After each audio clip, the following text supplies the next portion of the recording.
اعوذ باللہ من الشیطان الرجیم بسم اللہ الرحمن الرحیم۔ معزز سامعین، آج میں جس ہستی کے متعلق کچھ بات کرنے جا رہا ہوں وہ ایک عظیم ہستی ہے، سیدۃ النساء العالمین حضرت فاطمہ الزہرا سلام اللہ علیہا۔ آج میں نے یہ ٹاپک اس لیے سلیکٹ کیا ہے چونکہ ایام فاطمیہ ہیں اور ان کا ہم پہ حق ہے کہ ان کے متعلق کچھ بات کی جائے، اور اسپیشلی میں اپنے نوجوانوں کے لیے ایک لمحہ فکریہ دے کے جاؤں گا۔ آج لمحہ فکریہ کیا ہے؟ روایات میں ملتا ہے کہ بابا کے وصال کے بعد، حضرت محمد صلی اللہ علیہ وآلہ وسلم کے وصال کے بعد جب دنیا سے وہ وصال فرمایا انہوں نے، کچھ روایات ہیں کہ 75 دن، کچھ روایات ہیں کہ 95 دن۔ تو اس لیے یہ سارے 13 جمادی الاول سے لے کر 5 جمادی الثانی تک یہ ایام فاطمیہ کے نام سے منائے جاتے ہیں۔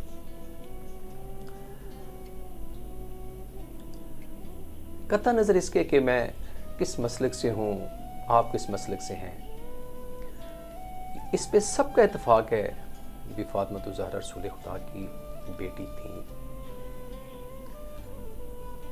اور وہ کیا وجوہات بنی کہ بی بی کو رونے بھی نہیں دیا گیا۔ اس دور کے صاحب اقتدار لوگوں نے کہا کہ حضرت علی علیہ السلام سے کہ فاطمہ سے کہیں یا دن کو روئیں یا رات کو روئیں۔ بی بی کے رونے سے پتہ کیا ہوتا تھا؟ لرزہ آتا تھا، مدینے کی گلیوں میں لرزہ آتا تھا، لوگوں کے گھروں میں لرزہ آتا تھا، وہ آرام نہیں کر سکتے تھے، چونکہ رسول خدا جب بھی 20 مرتبہ جب بھی مسجد کے لیے روانہ ہوتے، آیت تطہیر کی تلاوت اندر جا کے نہیں، دروازے پہ کھڑے ہو کے کرتے۔ کیوں ایسے کرتے تھے رسول اللہ؟ کبھی میرے نوجوان کبھی اس پہ سوچا ہے؟ یہ بھی سب لوگ اتفاق کرتے ہیں، انما یرید اللہ لیذھب عنکم الرجس اہل البیت ویطہرکم تطہیرا۔ لوگوں کو یہ باور کروانا چاہتے تھے، لوگوں کو یہ دکھانا چاہتے تھے کہ اس گھر کی شان کیا ہے۔ فتح کا واقعہ سب کے سامنے ہے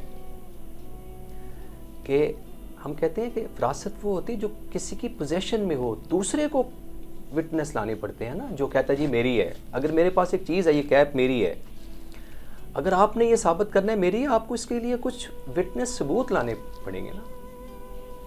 تو بی بی جب دربار میں گئیں تو گواہی بی بی سے مانگی گئی۔ بی بی نے پتہ کیا فرمایا؟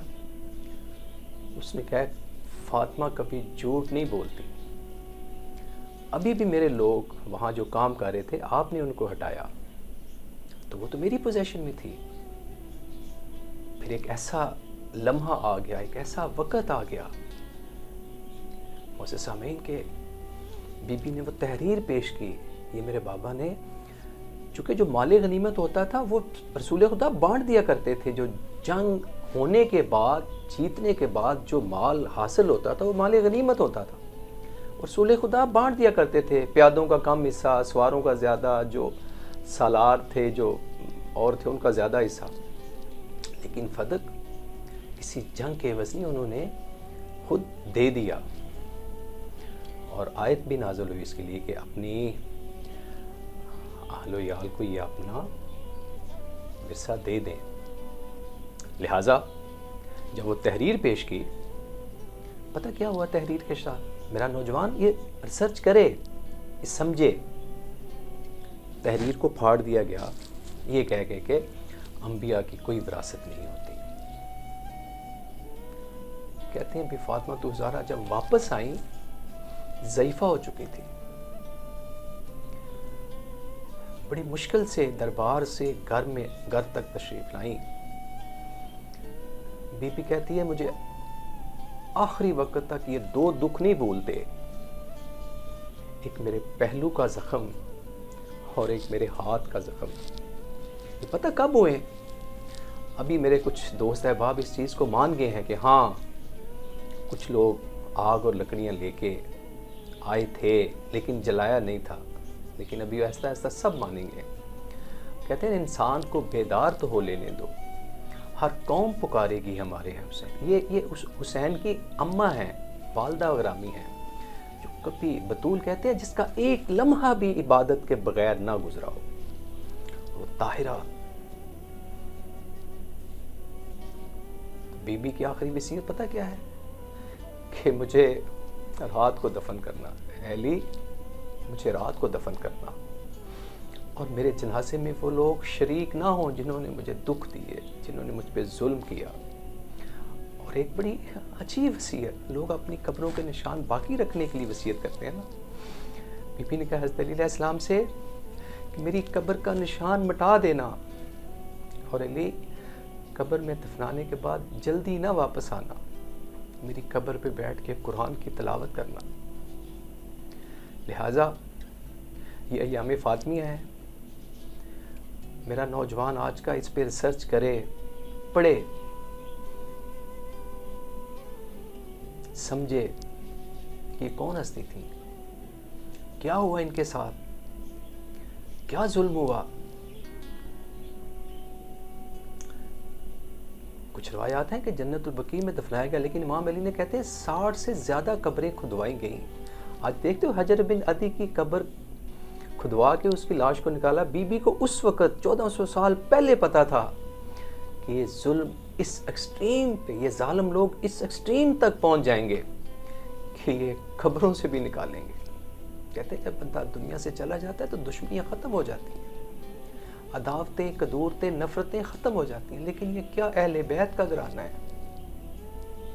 یہ کیا مظلوم گھرانہ ہے کہ ان سے عداوت، ان سے بغض، ان سے نفرت دنیا سے جانے کے بعد تک نہ ختم ہوئی۔ اور بی بی کے الفاظ تاریخ میں لکھے ہوئے ہیں۔ بی بی کے الفاظ تھے کہ مجھ پر جو ظلم ہے یہ میرا ایک بیٹا مہدی آئے گا۔ امام زمانہ کے متعلق اس وقت بی بی کا، حالانکہ شیر خدا گھر میں ہیں، حسین شریفین گھر میں ہیں، لیکن بی بی نے ان کا نہیں کہا، ان نے کہا میرے جو مجھ پہ ظلم ہوئے ہیں اس کا بدلہ میرا ایک بیٹا لے گا، اس کا نام مہدی آخر الزماں ہوگا۔ تو میری آج ایک چھوٹے سے کلپ میں درخواست ہے اپنے نوجوانوں سے، اپنے سامعین سے کہ سرچ کریں، پڑھیں، تاریخ کا مطالعہ کریں اور دیکھیں کہ فاطمہ الزہرا سلام اللہ علیہا کون تھیں، ان پہ کیا ظلم ہوا، کیوں آئمہ نے سب نے کہا کہ یہ بی بی ہمارے اوپر حجت ہیں، ہم آپ کے اوپر حجت ہیں، یہ بی بی ہمارے اوپر حجت ہیں۔ جب کسی کی دعا قبول نہ ہو رہی ہو تو اس کو واسطہ دیں بی فاطمہ الزہرا کے زخمی پہلو کا، واسطہ دیں بی بی فاطمہ الزہرا کے زخمی ہاتھ کا جہاں پہ تازیانہ لگا۔ یہ کہہ دینا بڑا آسان ہے۔ امام حسن علیہ السلام، ایک عالم نے کچھ مصائب پڑھے امام حسن کے، تو رات کو خواب میں امام حسن کہتے ہیں کہ آپ نے وہ میرا مصائب نہیں پڑھا؟ میں کہا مولا میں نے سارے مصائب پڑھے۔ امام نے فرمایا نہیں، جب میں چھوٹا تھا میرے سامنے میری ماں کو تماچے مارے گئے، میری ماں کے ہاتھ کو زخمی کیا گیا اور دروازہ میری والدہ کے اوپر گرایا گیا۔ لہٰذا میری درخواست ہے اپنے سامعین سے کہ تاریخ کو پڑھیں، سمجھیں۔ ابھی تو دنیا گلوبل ولیج بن گئی ہے، everything is available at your approach. Mobile کھولیں، موبائل میں بہت ساری چیزیں آپ کو ملیں گی، لیکن آج میں پرسہ دے رہا ہوں امام زمانہ کو، بی بی کی شہادت کا، بی بی کے مصائب کا، اور میں اپنا حصہ ڈال رہا ہوں تاکہ میں روز محشر سرخرو ہوں کہ میں بی بی کے انصار میں سے تھا، میں بی بی کے ظالموں میں سے نہیں تھا۔ اللہ تعالیٰ سے دعا کرتے ہیں کہ اللہ تعالیٰ ہمیں بی فاطمہ الزہرا کے نقش قدم پر، ان کی سیرت پر عمل کرنے کی توفیق عطا فرمائے۔